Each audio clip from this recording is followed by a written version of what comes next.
लॉकडाऊनच्या काळामध्ये माझ्या आईला प्रश्न विचारला होता, की "आई, आम्ही आता 2-3 महिने झाले घरात आहोत. आम्हाला खूप बोर होतंय गं."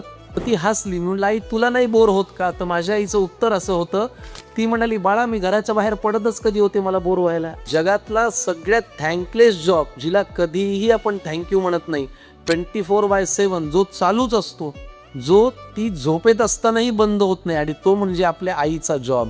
हे बघा, तुम्ही कितीही श्रीमंत झालात, तुम्ही कितीही मोठे झालात, तुम्ही कितीही जगाच्या पाठीवर वेगवेगळ्या कंपन्यांमध्ये काम करायला लागलात विद्यार्थ्यांनो, तरीसुद्धा तुम्ही तुमच्या आई-बापाची श्रीमंती बदलू शकत नाही.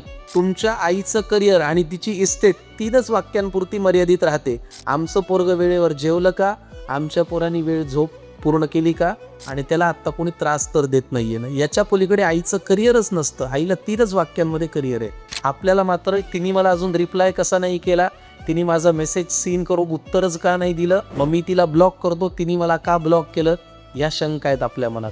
आणि आईला या सगळ्याची काहीही पडलेली नसते. आईला फक्त पोरगं जेवलंय का आणि पोराची झोप झाली आहे का.